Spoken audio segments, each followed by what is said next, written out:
Chapter 43. Witch. No new doorway appeared in the side of the mountain after Mal had retrieved the dragon's egg. She was still a bit dazed from the near-death experience as they climbed back down the mountain. "How do we get out of here?" asked Evie nervously. "I think we have to go through that," said Carlos, motioning to a cavern at the base of the mountain after consulting the map. "There's no way back, so we'll have to keep going forward." "Great, another dark tunnel," said Evie, who had just about had her fill of the underground catacombs. "But I think this one leads us back home to Oridon," said Carlos hopefully. "If the map is right, let's go," said Mal, who'd found her voice. She held the small purple egg in her fist, unwilling to put it away in her pack just yet. "Flashlight's dead, so we'll have to feel our way in the dark," said Jay, tossing the torch into a bubbling green puddle with a sigh. "Then we'll do this the only way we can," said Mal. "Together."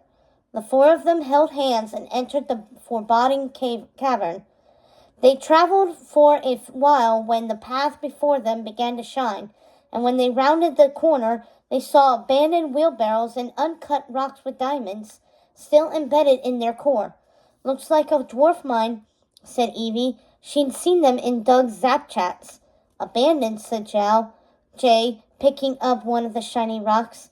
"Wonder why," said Carlos. "Looks like they left in a hurry." "Who knows," said Mal. "Let's keep going." They kept walking until Mal suddenly stopped. "What?" asked Carlos. "I heard something. Like footprints." "Can you hear it?" she asked. Jay listened, absent-mindedly pocketing one of the gems on the floor. "Yeah. There's someone else here," said Mal. Evie looked over her shoulder. "Following us?" "Maybe," said Mal. "Be ready." "You don't think it's them?" said Carlos, who really had no desire to see his mother right now. "Who else?" said Mal. "Yensid said they're lost down here. Maybe they saw us and now they want to get their talismans back." "Dad!" Jay called into the darkness behind them. "Are you there?" His voice echoed around the cavern. "Dad! Dad! Dad! Dad!" No answer, so they kept walking, but the feeling that someone or a group of someones was in the tunnel with them remained, and their hearts dropped when they noticed a few things in the mine: a tube of red lipstick, a fluff of black and white fur, and a discarded velvet money pouch. The villains were somewhere close by, and Mal, Evie, Jay, and Carlos were ready to hear Cruella de Vil's sneer or smell Evil Queen's perfume, or feel Jafar tap them on the shoulder at any moment. They tried to pretend it didn't bother them a bit, trying to act tough, even as they inadvertently huddled closer together. "Aye!" Carlos cried as he bumped into Jay, who yelped as he collided with Evie, who screamed as she fell on Mal. "It's just us," said Mal. "Everyone calm down." They kept moving until they heard the footsteps again, louder this time, along with voices. But they must have been coming from the other way, ahead of them rather than behind. "Who's there?" called Mal, while the three others huddled behind her. "The mine starts down here," they heard someone grumble. "Are we sure this is necessary?" "Let's just see how deep it goes, and where it leads. It couldn't hurt," said another. A sudden beam of light flooded the mine shaft, and they blinked blinded. But even without seeing who it was, Mal knew that voice immediately. "Ben!" she cried, running toward the group heading down the mine shaft. "Mal, is that you?" asked Ben, shining his flashlight her way. "It is! It's all of us," she said, appearing out of the darkness. "You're all right," he said, beaming as he scooped her up in his arms. Mal closed her eyes and hugged him back tightly. There was nothing like almost rescuing an entire kingdom, and almost plunging to near death along the way, to make a person appreciate a good hug. "What are you doing down here? Where did you come from?" she asked. "I'll tell you everything," he said, at the same time as she said, "I have so much to tell you." They laughed as Carlos, Jay, and Evie joined them, a little dirty and smudged but whole. Ben didn't let go of Mal as he shook the boys' hands and slapped them on the back before giving Evie a quick hug. The five of them grinned at each other. The old man behind Ben cleared his throat. Right, Ben said, blushing as he backed away from Mal. This is Merlin, and you know Grumpy? The wizard nodded in greeting, and the dwarf grunted.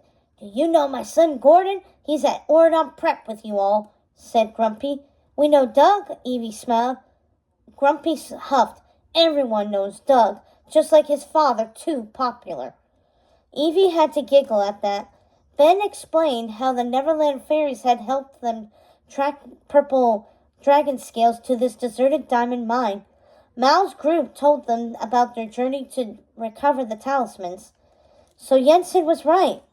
The catacombs go all the way to Oridon, said Carlos. We were just at Maleficent Mountain, said Mal. There was a dragon's nest on the top of Doom Crag, but we didn't see a dragon back there. We're closer than we've ever been then, said Mal. Ben, the creature must live here, and it's been getting to Oridon through this tunnel. Just as he spoke, a fine purple mist covered the cavern, and everyone froze. It's here, said Merlin. The creature is here. Show yourself, the wizard held his wand high. Come out, wherever you are, said Mal. I am King Ben of Oridon, and I command you to reveal yourself to us, said Ben.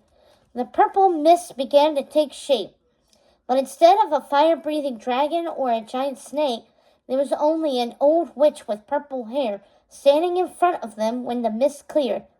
Madam Mim! Exclaimed Mal, completely shocked to see Mad Maddie's grandmother, and yet something else about her was oddly familiar. Hello, dearie, said Madam Mim with a cheerful wave. You know her? Asked Ben. From the Isle of the Lost, said Mal. Well, I certainly know her. Hello, old friend, said Merlin grimly. I thought I might see you here, Mim. Up to your old tricks, are you? I'm sorry to say that your mischief ends now. Madam Mim only laughed, and her cackle echoed throughout the dark cavern. Oh, I don't think so, you geezer. I'm having way too much fun.